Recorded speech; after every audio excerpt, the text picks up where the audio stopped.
नमस्कार, आदाब, सत श्री अकाल।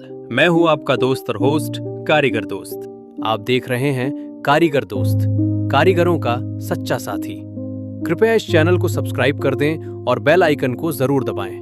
और हाँ, अगर आप किसी भी विषय पर वीडियो देखना चाहते हैं तो कमेंट बॉक्स में जाकर हमें मैसेज करें। दोस्तों, आज के वीडियो में हम जीएसटी पर जानकारी देंगे। ये जीएसटी पर पहला वीडियो है।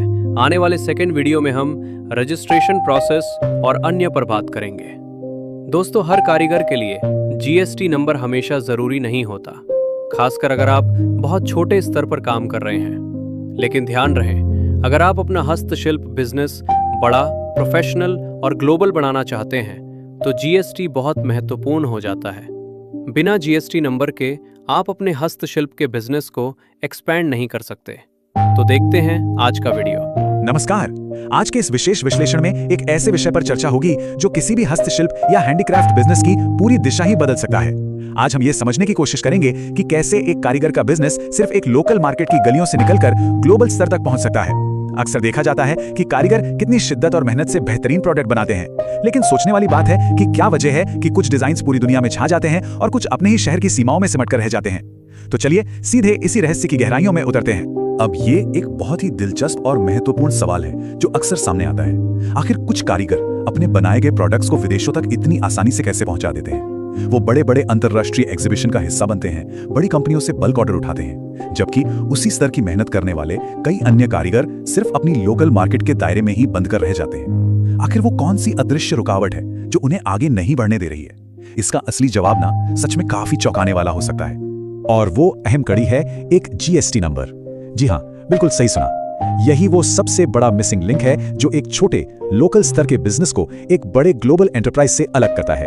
अक्सर कारीगरों को लगता है कि शायद उनके प्रोडक्ट में कोई कमी है या फिर मार्केटिंग का बजट कम पड़ रहा है, लेकिन स्रोत के अनुसार असली कारण अक्सर बहुत ही सीधा और प्रशासनिक होता है।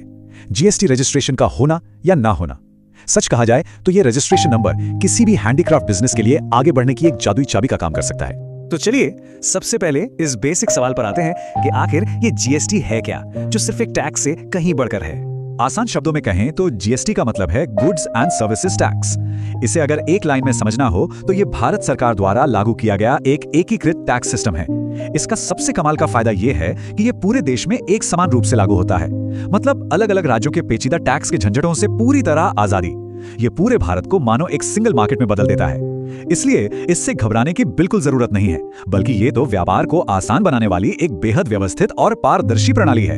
अब यहाँ एक बहुत ही स्वाभाविक सी चिंता उभर कर आती है कि क्या हर एक कारीगर को, चाहे वो घर के किसी छोटे से कोने से ही काम क्यों न कर रहा हो, जीएसटी नंबर लेना अनिवार्य है?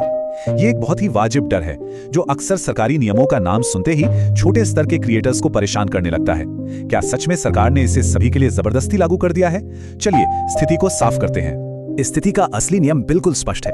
एक तरफ अगर काम बहुत छोटे स्तर पर हो रहा है और सालाना टर्नओवर एक तय सीमा के अंदर है तो सच मानिए जीएसटी की बिल्कुल कोई आवश्यकता नहीं है।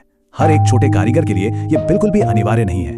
लेकिन दूसरी तरफ अगर बिजनेस को आगे बढ़ाना है, बड़े ऑर्डर लेने हैं और सामान को देश विदेश तक पहुंचाना है, यानी अगर स्केल अप करना है, तो यह बेहद जरूरी बल्कि अनिवार्य बन जाता है। तो कुल मिलाकर बात यह है कि यह पूरी तरह से व्यापार की महत्वाकांक्षा और भविष्य के बड़े लक्ष्यों पर निर्भर करता है। अब समझते हैं इसके क्यों वाले पहलू को, कि कैसे जीएसटी सिर्फ एक नंबर नहीं बल्कि बिजनेस की एक नई और पुख्ता पहचान बन जाता है।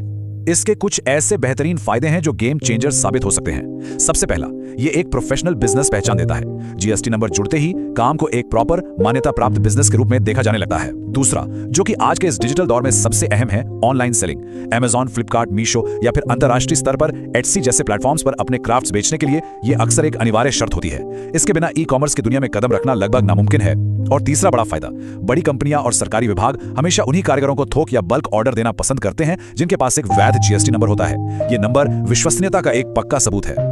लेकिन सिक्के का दूसरा पहलू भी देखना जरूरी है।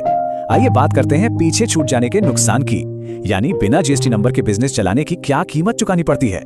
सच तो यह है कि एक अनरजिस्टर्ड बिजनेस को कई ठोस बाधाओं का सामना करना पड़ता है। जीएसटी नंबर न होने का सीधा मतलब है कि देश के प्रमुख ऑनलाइन प्लेटफॉर्म्स पर सेल करने पर एक तरह की रोक लग जाना, यानी डिजिटल मार्केट प्लेस के विशाल दरवाजे बंद। इसके अलावा बड़े खरीदारों या कॉर्पोरेट्स के साथ काम करने में भारी दिक्कतें आती हैं, क्योंकि वो बिना प्रॉपर बिलिंग सिस्टम के काम आगे नहीं बढ़ा सकते।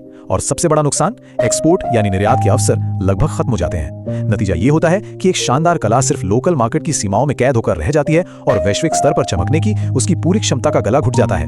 तो आज के इस पूरे विश्लेषण से ये बात शीशे की तरह साफ हो गई है कि एक हस्तशिल्प बिजनेस को नई उड़ान देने के लिए ये रजिस्ट्रेशन कितना अहम है।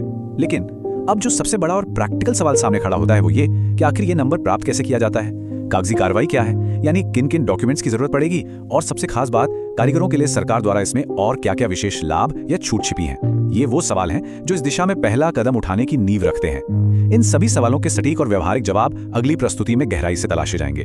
तब तक के लिए विचार करने वाली बात सिर्फ इतनी है कि एक बिजनेस आज कहां खड़ा है और सही जानकारी के साथ कल वो कहां तक पहुंच सकता है। तो मिलते हैं अगले भाग में। कारीगर दोस्तों, ये वीडियो कैसा लगा हमें कमेंट करके जरूर बताएं। आपका बहुत बहुत धन्यवाद। आप सभी स्वस्थ रहें, सुखी रहें। हुनर है तो रोजगार है, रोजगार है तो आत्मनिर्भर हैं। जय हिंद, जय भारत।